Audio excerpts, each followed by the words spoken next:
Turning now to an update after a fight broke out in Holyoke yesterday. An arrest was made with the suspect to be arraigned in court today.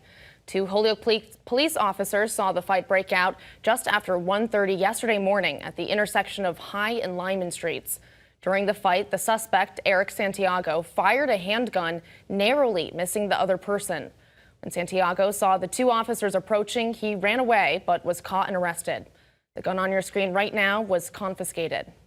Today, Santiago is being arraigned on multiple gun and drug-related charges, including attempted murder and possession of a Class A substance.